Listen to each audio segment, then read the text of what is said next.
Bonsoir. Depuis le 13 avril dernier, les candidats en lice pour les législatives et les régionales du 29 avril 2024 sont en course. Ils sont en campagne en opération de charme.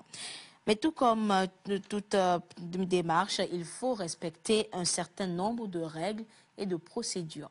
Quelles sont alors les conditions pour une bonne campagne électorale? Eh bien, nous allons en parler ce soir Au cœur de la nation.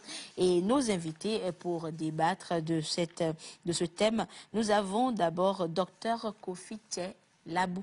Il est docteur en histoire politique à l'Université de Lomé. Docteur Labou, bonsoir. Bonsoir, madame. Nous avons également le coordonnateur national du WANEP Togo, WANEP au réseau ouest-africain pour l'édification de la paix, la personne de M. Seiram Adiakpo. Monsieur Adiakpo, bonsoir. Bonsoir, madame. Et nous avons également Monsieur Marcus Sodine Dakla avec nous. Il est juriste responsable du département de protection des droits de l'homme au CACIT, collectif des associations contre l'impunité au Togo. Monsieur Dakla, bonsoir. Bonsoir, bonsoir madame. Alors, chers invités, merci d'avoir répondu à notre invitation et d'être sur ce plateau avec nous. Alors, nous allons commencer peut-être par un peu de pédagogie pour permettre...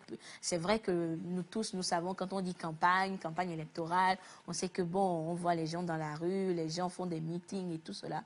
Mais il est important de préciser quand même ce que c'est concrètement. Alors, docteur Labou, quand on dit campagne électorale, qu'est-ce qu'il faut comprendre? Merci, madame. Ce qu'il faudrait d'abord rappeler, c'est que tout processus électoral, qu'il soit régional, législatif ou présidentiel, comporte plusieurs phases, à savoir le recensement, la période du recensement, la période de révision des listes électorales, la période de dépôt des candidatures, de la campagne, du vote proprement dit, du dépouillement et des résultats d'abord provisoires et puis définitifs. Donc la campagne est l'une des phases d'un processus électoral au cours de laquelle les différents candidats ou les partis politiques en lice pour ces élections font la promotion de leur projet de société. Donc on dit que durant la campagne, c'est la promotion, peut-être que le candidat se vend, c'est ça, M. Adiakpo? Oui.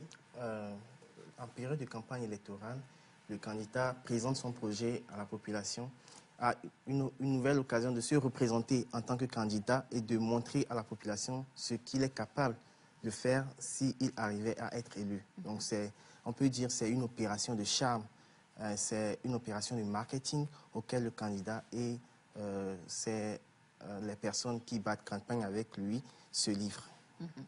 Alors, Monsieur Dakla, peut-être que moi, je ne vais pas vous poser la même question, mais peut-être de savoir, est-ce qu'un candidat peut être en lice pour une élection sans passer par cette étape-là, sans l'étape de la campagne?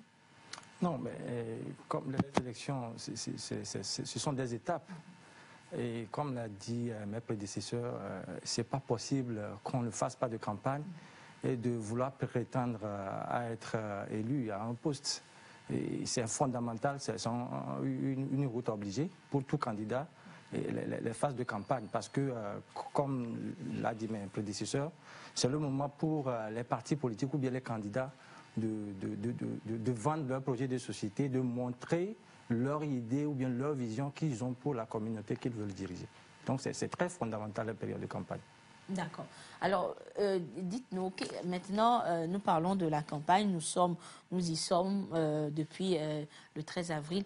Alors, si vous devez donner quelles sont les conditions pour une opération de charme réussie, une campagne réussie? Une opération de charme ou une campagne réussie repose sur plusieurs conditions. Comme nous le disons, ce n'est pas le jour des élections qu'on prépare les campagnes. Il faut une présence anticipée, une campagne anticipée. Il faut être présent sur le terrain depuis, ça c'est une condition pour permettre aux électeurs de vous connaître et de mieux savoir vos visions. Ensuite, il faut aussi une compréhension approfondie de l'électorat, c'est très important. C'est l'une des conditions. Et en cela, il faut une communication authentique et bien ficelée et bien efficace pour pouvoir mieux se faire entendre. Et pour ajouter aussi, il faut le charisme personnel du candidat, parce que ça compte. Le charisme personnel, c'est-à-dire la posture de la personne à pouvoir diriger, à pouvoir gérer la chose publique, c'est très important. Et aussi, il faut la stratégie de campagne, que ça soit bien ficelé. Et ça se prépare depuis avant d'arriver. Maintenant, pour finir, peut-être à mon niveau, il faut une mobilisation des partisans, du parti dans lequel les gens veulent se voir développer leur idée pour les citoyens qui vont prétendre les voter après. Okay. Alors, docteur Labou, selon vous, quelles sont les conditions qu'il faut réunir pour réussir une campagne? Bon, il faut tout d'abord rappeler que la période de la campagne est déterminante et importante. Pourquoi je dis importante? C'est au cours de cette période-là que les différents candidats ou les partis politiques peuvent promouvoir leur projet de société, comme nous l'avons dit. Ça leur permet également de sensibiliser la population sur un certain nombre d'enjeux du pays. Et ça permet aux citoyens, ou du moins aux électeurs, de pouvoir faire un choix le jour de l'élection. Déterminant dans la mesure où, dans une démocratie où les élections sont des élections pluralistes, la victoire d'un candidat dépend en grande partie de sa capacité de mobilisation et de sa capacité également de pouvoir convaincre l'électorat lors de la campagne.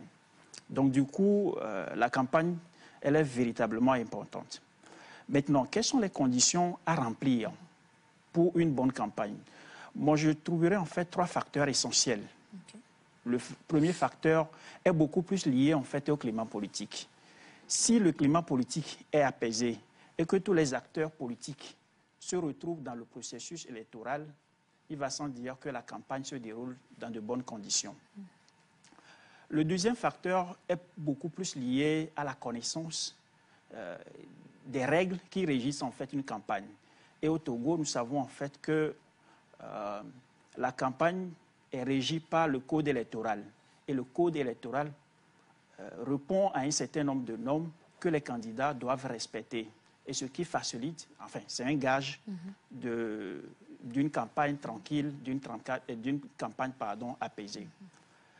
Et le troisième facteur est beaucoup plus lié à l'organisation interne de chaque parti. Comme mon ami l'a dit tout à l'heure, une campagne réussie dépend en grande partie de la capacité de mobilisation de chaque parti politique. Et l'organisation doit être liée à un certain nombre de facteurs. Entre autres, par exemple, on peut signaler la méthode de campagne. Quelles sont les méthodes utilisées pour pouvoir faire la campagne? Est-ce le porte-à-porte? Est-ce les caravanes? Tout cela concourt également à la réussite en fait, de la campagne. Mais on peut aussi souligner également en fait, les stratégies de communication utilisées durant cette campagne-là. Mais on peut encore également évoquer certains facteurs comme le charisme de la personne et surtout en fait, le projet que vous proposez aux électeurs. Donc voilà un ensemble de facteurs qui concourent par exemple à la réussite d'une campagne. Monsieur Adiako, vous voulez ajouter quelque chose? Oui, en addition, je dirais également qu'une campagne soit réussie, cela dépend également de l'encadrement de l'autorité. Nous sommes dans une période qui est, si on peut dire, sensible. Oui, donc l'autorité fait de son mieux et ce qui contribue également à la réussite, c'est la distribution, une bonne distribution de l'espace, parce que les candidats solliciteront des espaces publics, donc une bonne distribution, une distribution rationnelle qui évite des conflits, mais également une sécurisation de ce processus. Maintenant, pour venir réellement à la question, qu'est-ce qui conditionne la réussite d'une campagne? Il y a également le rôle que joue l'acteur principal qui est le candidat. Et ce rôle qui consiste à mettre à la disposition du public son idéologie. Quelle est l'idéologie de mon parti? Quel est le projet que je suis en train de vendre? Pourquoi est-ce que, ou bien, qu'est-ce qui conditionne ce projet? Quelle est la philosophie derrière le projet que je suis en train de vendre? Et comment est-ce que je transmets ce projet-là au public pour l'amener à être séduit par mon projet à telle enseigne que le public puisse voter pour moi? Premier niveau. Le deuxième niveau, c'est la disponibilité d'un plan marketing ou, si on veut, d'un plan de communication bien déterminé. Comment est-ce que je me vends au public? Quels sont les moyens que j'utilise? Quels sont les moyens de communication? Quels sont les véhicules d'information que j'utilise pour pouvoir me vendre au public? Le troisième niveau, c'est l'exemplarité du candidat. Puisque je viens de le dire, la période électorale, c'est une période sensible. Tout le monde, les discours vont à plusieurs niveaux. Comment est-ce que je me comporte vis-à-vis des autres candidats? Quels sont mes rapports? Quels sont les éléments de langage que j'emploie vis-à-vis des autres candidats? Quand j'évoque les autres candidats, comment est-ce que je les apostrophe? Voilà autant d'éléments qu'on peut convoquer. Et pour terminer, la réussite d'une campagne dépend également des moyens disponibles. Des moyens disponibles, je veux parler des moyens humains, la capacité pour le candidat de mobiliser des gens derrière lui pour vendre son projet aux autres. Les moyens financiers, la capacité pour le candidat de pouvoir solliciter plusieurs espaces, mettre les moyens pour pouvoir les financer, la capacité pour le candidat de pouvoir entretenir la masse qui est derrière lui, et enfin les capacités techniques. Parce qu'il faut une équipe assez restreinte aussi pour pouvoir définir les idées. Alors, la réussite dépend également de la bonne qualité de l'équipe qui suit le candidat. Voilà. D'accord. Merci beaucoup. Alors, tout à fait. Monsieur Adiakpo, je reste avec vous. Nous avons parlé, disons, des règles qui régissent la phase de la campagne. Alors, dites-nous, quand on prend peut-être le candidat qui va présenter son projet, quels sont les messages qu'il doit véhiculer? Quels sont les messages véhiculés en cette période de campagne? Le premier message, d'abord merci pour la question. Le premier message que le candidat doit véhiculer, c'est ce qui est prioritaire pour lui, son projet. Oui. Ce qui doit amener l'électeur à voter pour lui. Ça, c'est le premier message. Maintenant, comment est-ce que ce message est formulé?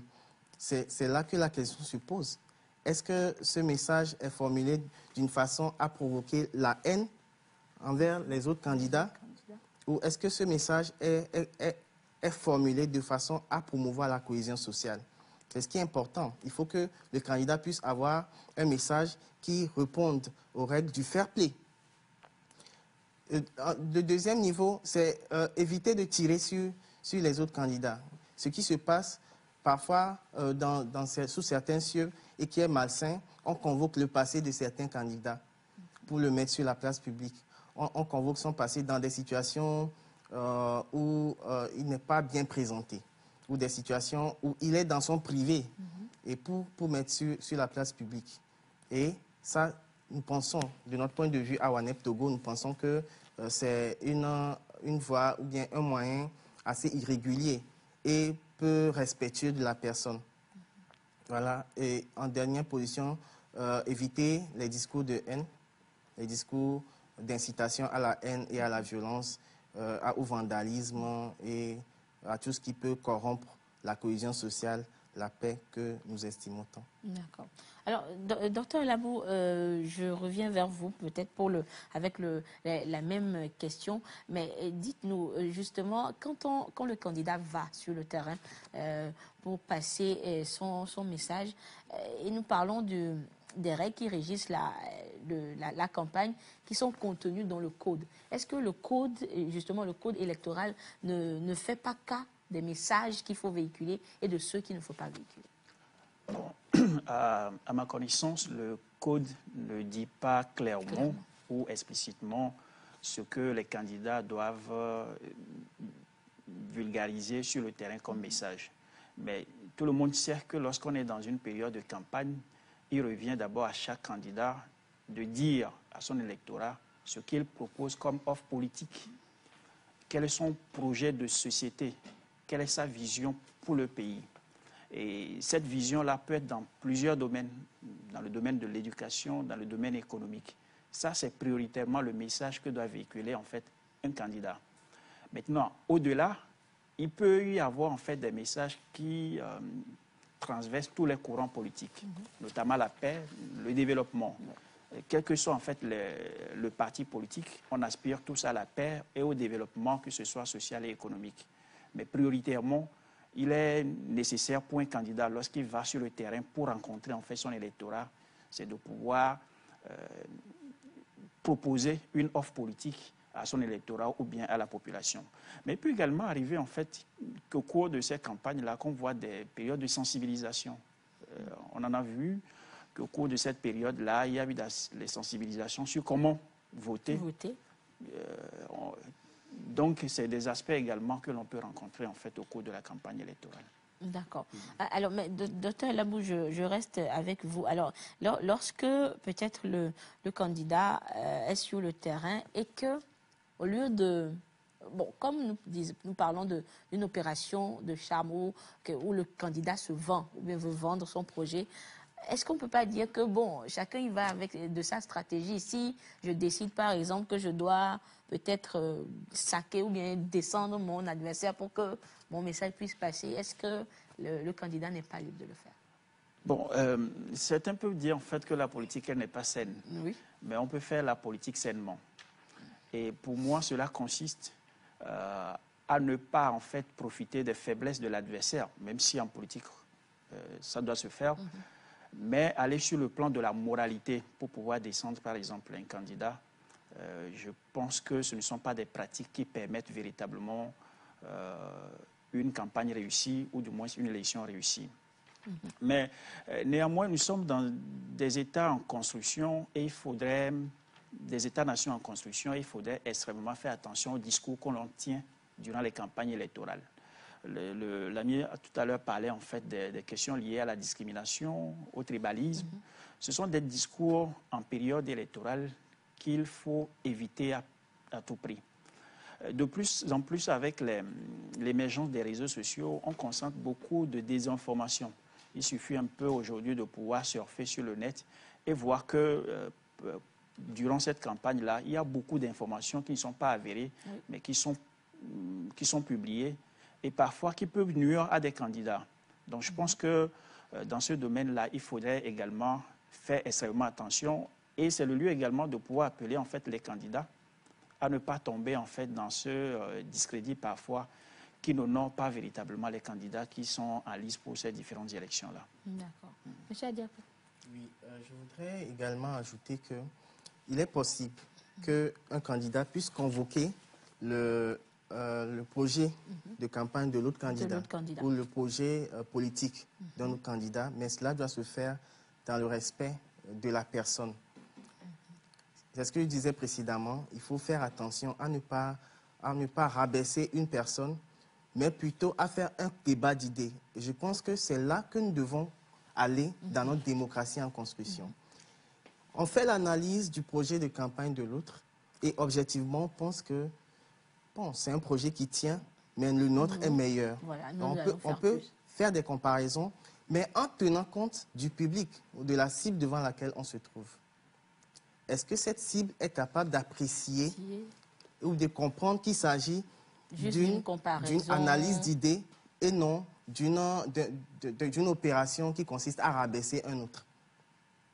Donc, c'est au candidat, ou en tout cas à l'équipe du candidat, d'apprécier à chaque fois selon le public devant lequel on se trouve, pour éviter d'entraîner les gens ou bien de faire sans le vouloir ou sans le savoir un appel à la violence ou à la haine.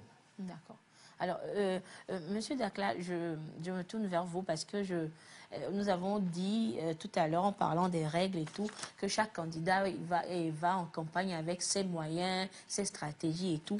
Alors, que pensez-vous de certains candidats qui, par exemple, dans leur stratégie, peut-être, évoquent le fait que, bon, tel candidat, peut-être, lui, il a les moyens, il vient vous mettre plein la vue, mais nous, on ne vous met pas plein la vue, mais nos idées aussi sont bonnes. Est-ce que c'est dans le même sillage que ce que M. Adiapo a dit tout à l'heure? Oui, puisque les moments de campagne, c'est des confrontations, c'est des débats d'idées.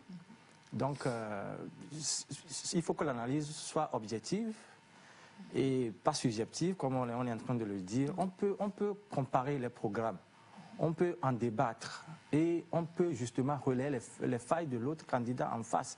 Mais comme nous sommes en train de le dire, il faut que tout se fasse dans l'élégance. C'est ce qui est très important. Il faut éviter aux candidats de rentrer dans la vie personnelle des personnes. Parce que si on s'attaque aux personnes directement, ça crée un problème de droit lié à la violation de l'intimité de la personne. Et là, ça peut poser aussi un problème d'infraction après peut-être les périodes électorales. Donc, c'est très important de s'attaquer plutôt au programme des adversaires politiques. Rappelons que ce sont des adversaires, ce ne sont pas des ennemis. Puisque après tout, nous sommes tous fils et filles d'une même nation. Donc, c'est pourquoi j'avais parlé entre-temps du charisme des personnes qui vont aux élections. Ils doivent avoir une maîtrise totale de la situation et du contexte politique du pays. Donc, cela leur permettra de jauger chaque programme et de relever justement les failles aux populations pour que les populations puissent voir clair et de pouvoir faire librement leur choix, justement, en leur faisant la cour de voter pour son programme que l'on semble être plus meilleur. Voilà. Alors, Monsieur Dakar, alors, vu tout ce que nous avons déjà dit, et que vous êtes, disons, un observateur, on va dire, de l'actualité, de la vie politique, de tout ce qui se passe depuis le 13 avril, alors quelle appréciation vous faites de la campagne électorale qui se déroule maintenant? Oui, merci beaucoup. On a déjà fait 5 jours sur la période de campagne.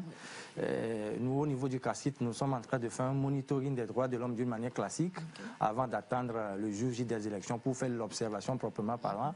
J'avoue que sur toute l'étendue du territoire, pour le moment, nous remercions beaucoup les autorités. Les campagnes se déroulent très bien. On n'a pas encore observé des heurts. On n'a pas encore observé des messages incendiaires, des messages appelant à la haine. Même si peut-être dans certaines régions, il y a des décalages, des informations qui font état d'un certain nombre de choses venant de certains leaders communautaires, par exemple certains chefs qui n'accueillent pas certaines tendances, certaines mouvances de partis politiques, mais cela ne sape pas pour le moment la cohésion sociale. Ce que nous observons, c'est que tous les citoyens sont mobilisés et chacun essaie de vendre l'idée véhiculée par le parti de son choix. Donc pour le moment, il n'y a pas encore de heurts, mais nous espérons que ça sera comme ça jusqu'à la fin des 15 jours de campagne que nous allons observer. Nous l'espérons tous également. Voilà. Alors, Monsieur Adiapo, vous, quel bilan vous dressez déjà des 5 jours de campagne? Déjà, merci pour la question. Alors déjà, de notre point de vue et selon les résultats de notre monitoring, il n'y a pas eu d'incident majeur, mais ce qui ne veut pas dire qu'il n'y a pas eu d'incident. Pas d'incident majeur, mais il y a eu incident. Justement, quelques incidents mineurs, mais qui ne sont pas de nature à affecter la cohésion sociale et le vivre ensemble. Et c'est également le lieu d'encourager tous ceux qui sont impliqués dans la campagne à sensibiliser nos populations, ou en tout cas tous ceux qui sont impliqués de façon plus large à continuer de respecter le code de la route et les consignes qui sont données par les forces de sécurité qui sont affectées à la gestion sécuritaire des élections législatives et régionales. Et si on le fait ainsi, on pourra éviter qu'il y ait d'autres incidents dans ce sens. Et également, comme mon collègue vient de le dire, encourager tous les acteurs à privilégier le fair play, à privilégier des messages qui évitent la violence ou qui évitent de faire l'apologie de la violence, de la haine et de l'antipatriotisme. Parce qu'au-delà de tout, nous le faisons par amour pour notre pays. Voilà un peu ce que nous avons observé. Merci beaucoup. Donc, au niveau du WANEP, par rapport à tout ce que nous avons dit et ce que peut-être les messages à proscrire et tout, dans votre monitoring, vous n'avez pas encore relevé ces manquements-là? Oui, je peux dire qu'on en a relevé, mais pas sur le terrain. En tout cas, pas pendant la campagne entre les candidats et la population. Par contre, sur les réseaux sociaux, oui, on a pu observer quelques décalages, quelques écarts de langage. Et là aussi, c'est un aspect qu'il faut monitorer parce que nos populations... Sur les réseaux sociaux, tout le monde donne son point de vue très facilement. Justement, et c'est le lieu d'encourager également nos frères et sœurs togolais à faire preuve de retenue dans leur langage. Nous ne sommes pas en train de lutter contre une personne dans le cadre des campagnes. Nous sommes plutôt en train de faire des débats d'idées pour faire en sorte que notre Togo soit un Togo meilleur. Voilà. Et donc, le meilleur ou la personne qui aura été jugée meilleure par la population ou les personnes qui auraient été jugées à même de conduire les destinées du pays seront tout simplement connues au travers des résultats des urnes. Monsieur Dakla, nous vous revenons à vous tout à l'heure. C'est vrai que nous parlons du constat de façon générale, mais au niveau du CACID, je crois que vous avez également un bilan déjà. Oui, le bilan, comme je le disais, et ce n'est pas aussi trop loin de ce que la force sécurité, élections régionales et législatives ont partagé. Je parlais tantôt des 2 morts, des accidents de circulation enregistrés, des blessés. Et les forces de la FOSEL ont fait beaucoup de diligences et ils ont pu évacuer plusieurs.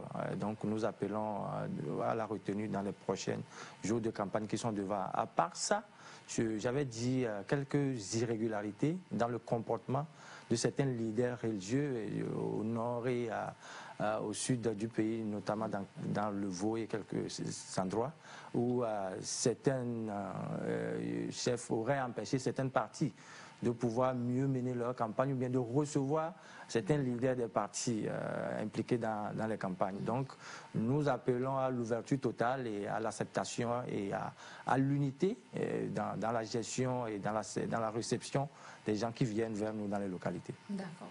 Alors, monsieur Adiapo, au niveau du WANEP, le bilan, c'est la même chose. Oui, comme je le disais tantôt, on a juste relevé des incidents mineurs et au-delà des écarts de langage sur les réseaux sociaux, il y a eu des accidents et le bilan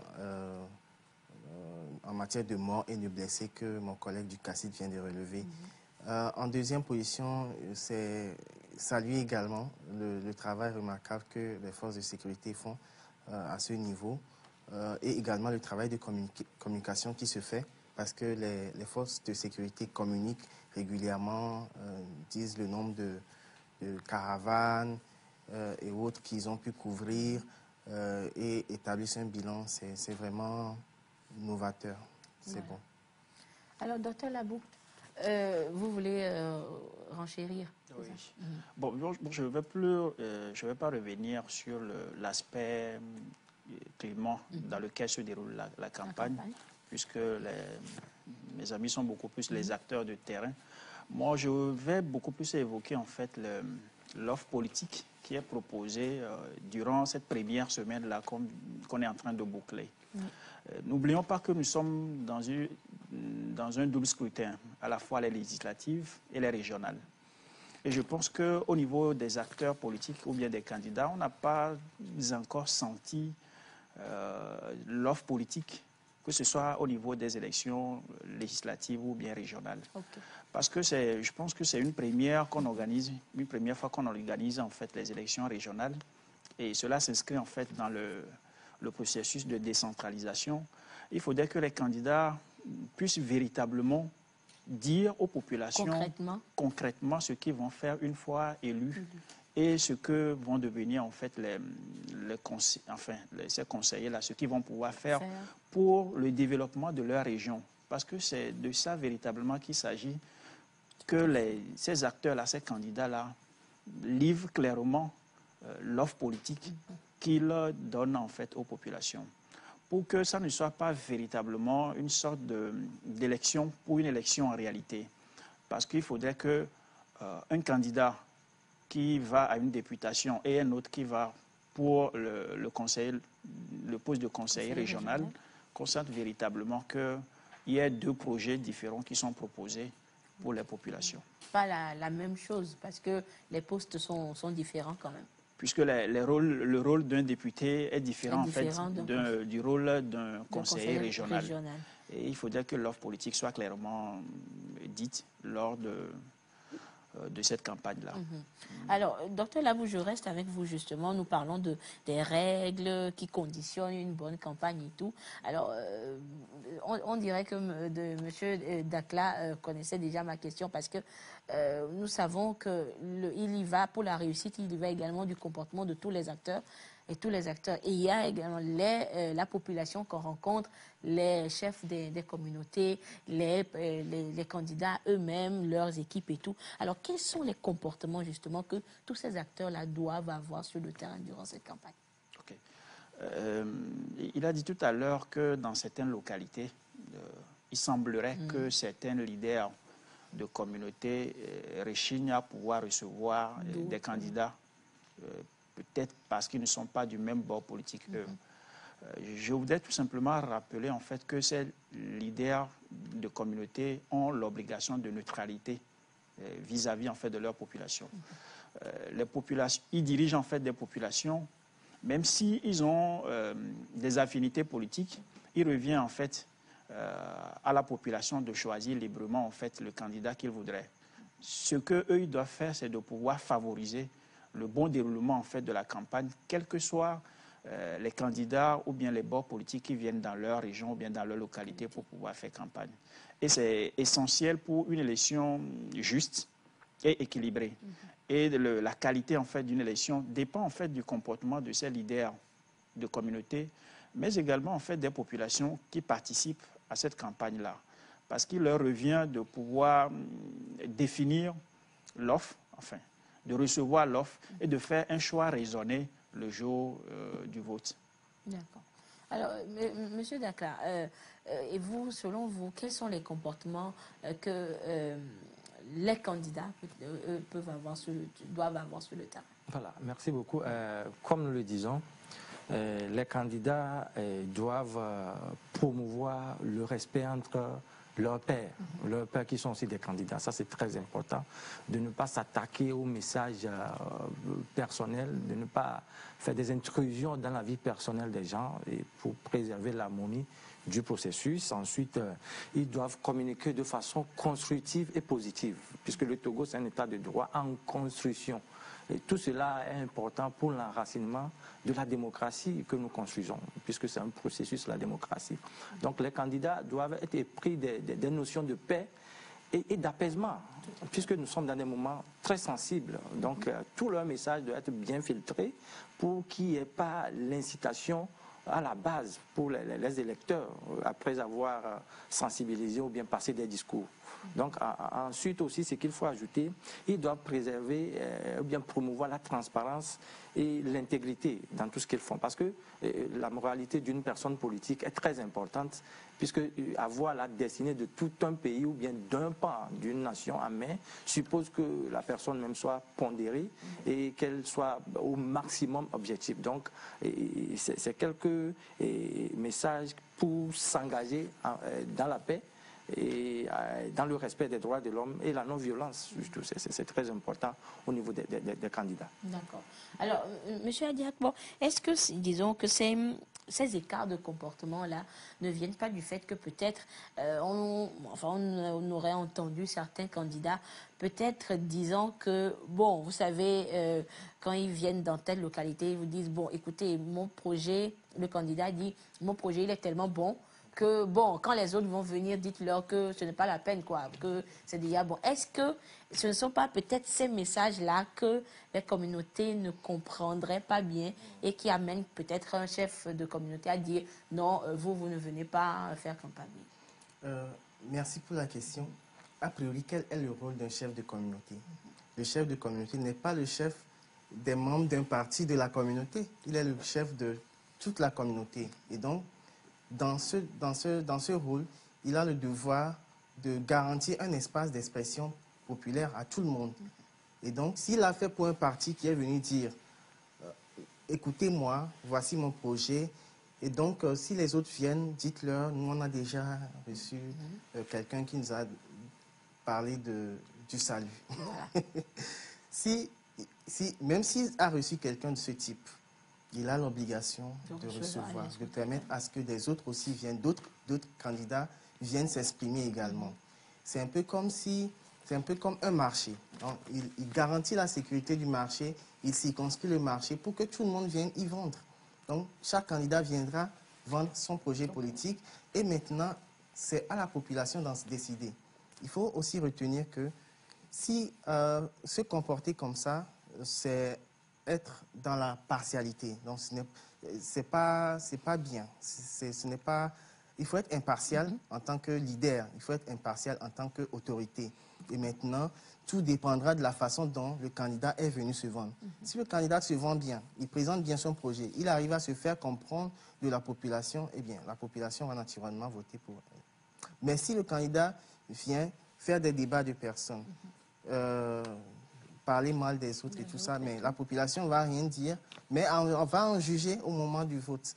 Donc, ce n'est pas aux leaders communautaires de décider de qui vient parler ou pas, mais il s'assure juste que l'espace est mis en place pour que tout le monde vienne parler et il s'assure aussi d'être présent et de s'assurer que tout se passe bien pour tout le monde. Voilà. D'accord.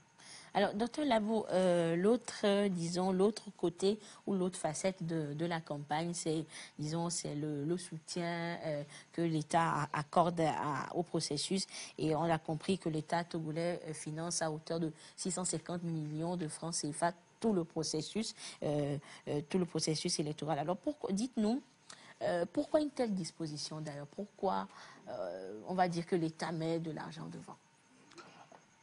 OK. Ce qu'il faudrait rappeler, c'est que le financement de la campagne s'inscrit dans la loi sur le financement des partis politiques de 2013. Donc, depuis 2013, l'État a commencé par financer les partis politiques et également les campagnes électorales.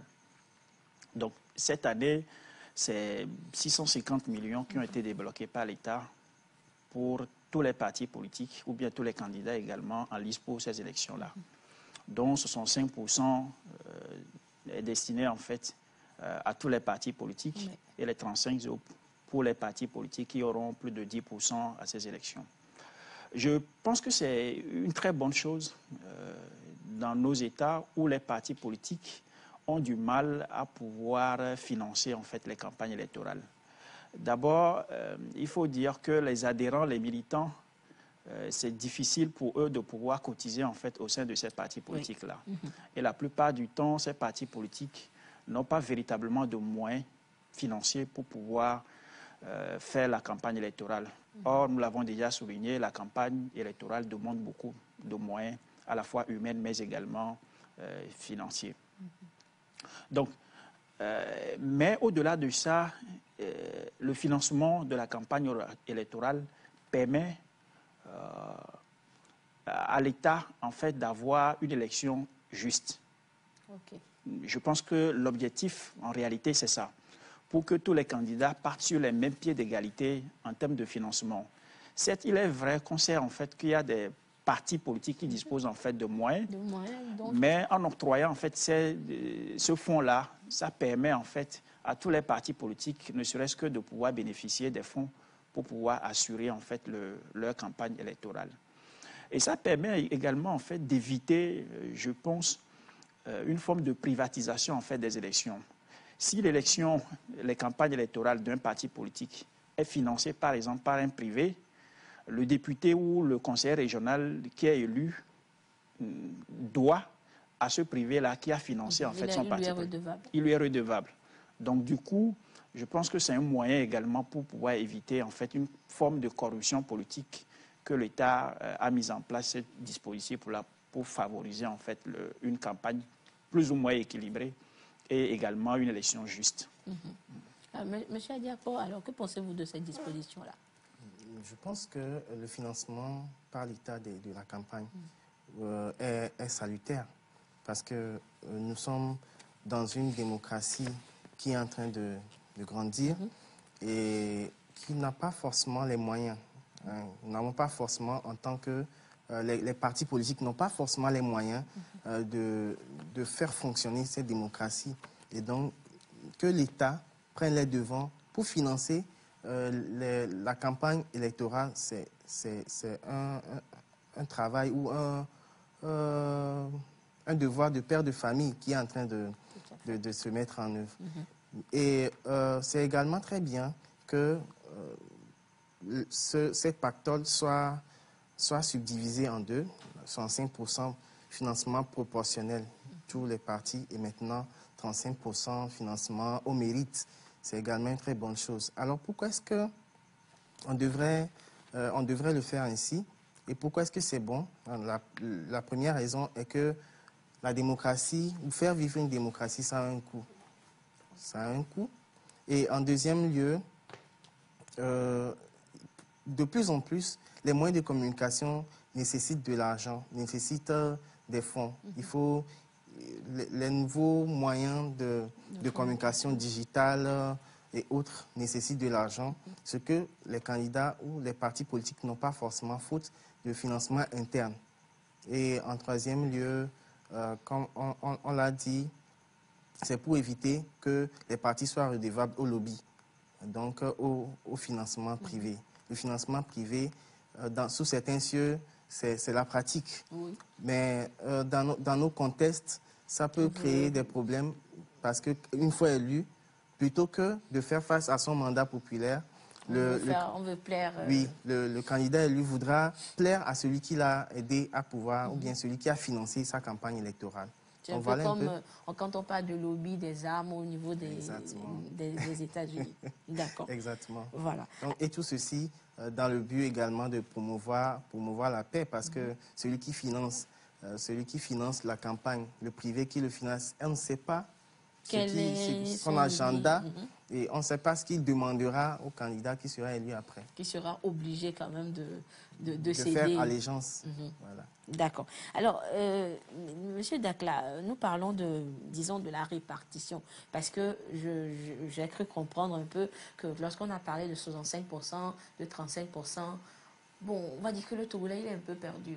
Bon, 35%, c'est pour faire quoi concrètement?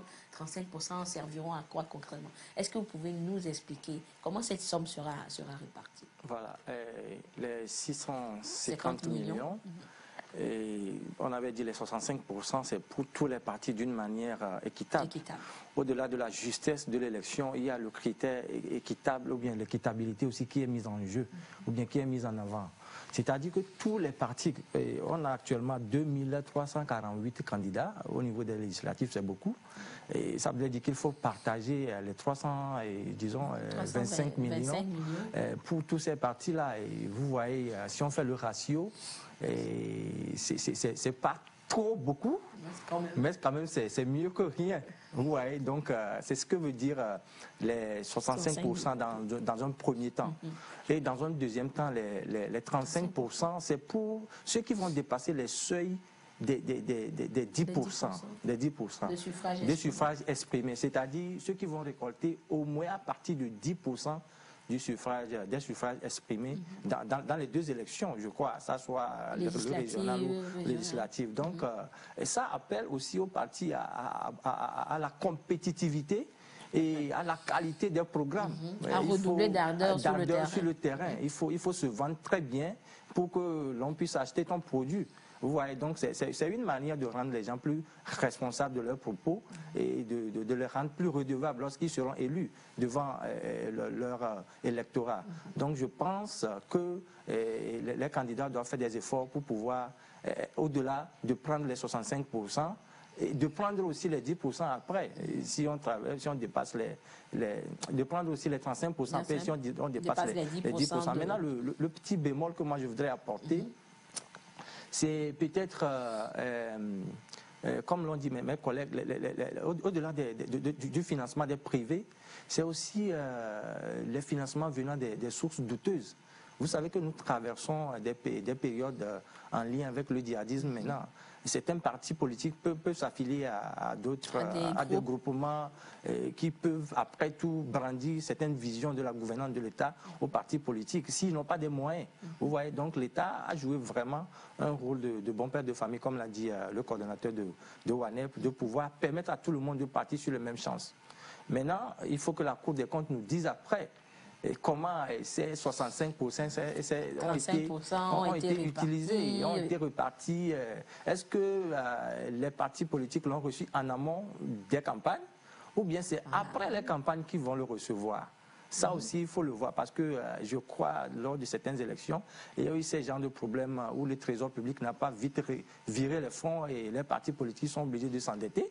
Et après tout, pour payer aux structures privées, c'est compliqué. Donc, vous voyez, il faut que l'État prenne les dispositions pour que ça se fasse en amont, pour permettre à tout le monde de partir sur les mêmes chances. Voilà. Alors, docteur Labou, justement, est-ce que le code ne prévoit pas, disons, cette disposition-là de peut-être payer, de décaisser cette somme-là avant le début du processus? Bon, à ma connaissance, il n'y a pas un article du code électoral qui clarifie le paiement en amont ou bien après la campagne électorale. Mais selon vous, quelle période serait la plus selon moi, c'est de pouvoir remettre les fonds avant le début de la campagne pour permettre à chaque candidat ou bien à chaque parti politique de pouvoir s'organiser. Parce que comme nous l'avons dit, l'organisation d'une élection ou bien d'une campagne, il faut de la logistique, il faut des personnes ressources, il faut donc des moyens financiers. Donc, les fonds là, si on les débloque au début de la campagne, je pense que ça serait une bonne chose. Et d'ailleurs, je me rends compte que la campagne a véritablement doublé d'ardeur lorsqu'on a entendu en fait le communiqué en fait du gouvernement. Ça veut dire que bon, les partis politiques s'y attendaient. Voilà. Et je pense que bon, concernant en fait le contrôle des fonds, de la gestion en fait des fonds alloués par l'État, je pense qu'il y a un mécanisme qui est prévu. Il y a la Cour des comptes, mais je pense également qu'il y a l'Assemblée nationale qui a son droit de regard sur la gestion de ces fonds-là. Et véritablement, je pense que ça doit se faire parce que ce sont des deniers publics qu'on alloue à des candidats. Il faudrait à la fin nous dire concrètement comment ces fonds-là ont été gérés, qu'est-ce qu'on a fait véritablement avec ces fonds qui ont été alloués par l'État. D'accord.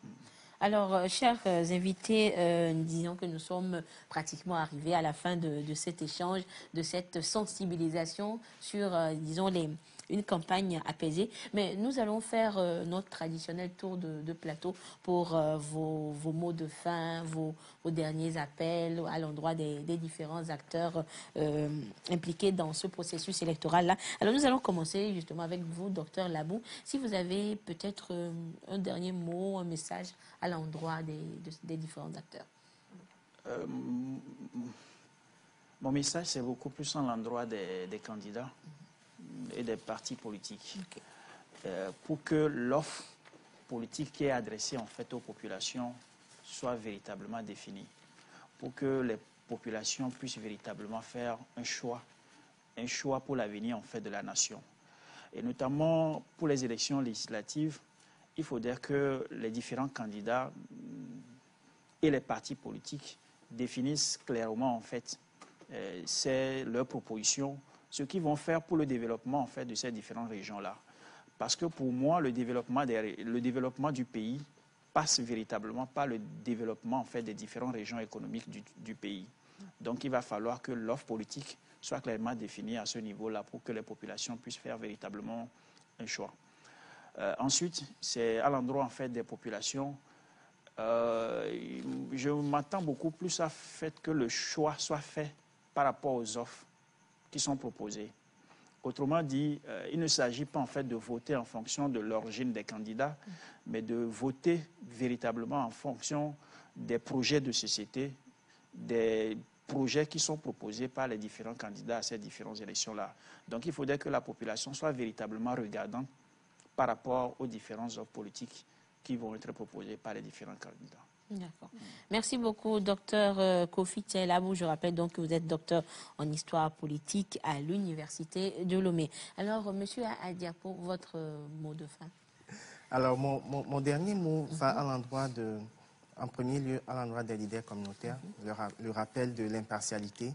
Il faut être impartial, accueillir tous les candidats, leur permettre de s'exprimer, leur faciliter l'accès à la population, ne pas imposer un candidat, ne pas battre campagne, parce que nous avons un devoir moral, nous avons, en tant que leader communautaire, il nous revient de montrer la voie de l'impartialité. Donc, de façon publiquement, le leader communautaire ne s'affiche pas. Le leader communautaire n'affiche pas son appartenance politique pour permettre à ce qu'il y ait la cohésion, pour faciliter la confiance entre la population. Dans un deuxième temps, le message s'adresse aux acteurs politiques impliqués dans la campagne. Il est important de présenter un message bien emballé, mais aussi qui ait un bon contenu. Quel est le contenu du message? Où est-ce que nous comptons amener la population si elle vote pour nous? Il est important de dire ça à la population, plutôt que de mettre en avant l'origine ou je ne sais pas. Mais l'essentiel, c'est de vendre un message. Et ce message doit également tenir compte de l'encouragement aux populations d'aller voter. Il faut qu'on aille voter. Notre voix compte. Et en tant que citoyens, que nous ayons voté ou que nous n'ayons pas voté, un candidat ou des candidats seront élus. Et nous devons être responsables en allant voter. C'est très, très important. Pour porter notre choix. Voilà. Et dans un dernier temps, à nos familles, en tant qu'individu, chacun est libre de porter son choix sur un candidat ou un autre. Donc, de faciliter cela, de permettre à ce que chacun puisse voter pour le candidat de son choix, de permettre à ce que chaque membre des familles puisse exprimer publiquement ou non leur appartenance pour tel ou tel autre parti. C'est ça qui fait la richesse. Cette diversité fait notre richesse. Et enfin, à nous tous d'être impliqués dans un processus qui favorise la paix, la cohésion sociale, en évitant des langages grossiers, en évitant des éléments de langage violents ou des éléments qui incitent à la violence, à la haine, au tribalisme et tout ce qui va avec. Nous avons le devoir de transmettre aux générations futures un Togo qui est en paix. Merci beaucoup, Monsieur Seiram Adiapo. Je rappelle que vous êtes coordonnateur national du WANEP Togo, réseau ouest-africain pour l'édification de la paix. Alors, Monsieur Dakla, nous allons terminer avec vous votre mot de fin. Voilà, merci beaucoup à vous. Et moi, je m'en vais au niveau du collectif des associations contre l'impunité au Togo, le CACIT, livrer notre message de fin au moins à 3 ou 4 acteurs principaux impliqués dans la gestion de cette élection. Au niveau des candidats, nous l'avons dit tantôt, d'éviter des attaques personnelles. C'est très important et d'éviter des promesses irréalistes et démagogiques parce que le Togo, en réalité, a besoin d'un programme concret, un programme tiré vers le social pour pouvoir répondre aux besoins de développement et aux défis liés à l'émergence du pays d'une manière viable. Voilà. Et aussi, il faut éviter de faire la promotion de la violence et du tribalisme au niveau des candidats. C'est très important de ne pas tirer sur cette fibre-là qui est très sensible et aussi d'éviter le déni de responsabilité après avoir posé un certain nombre d'actes lorsqu'il s'agit des moments de rendre compte au niveau des candidats. C'est très important d'être simple et d'éviter le populisme parce que le Togo a besoin des gens honnêtes et vrais. Voilà.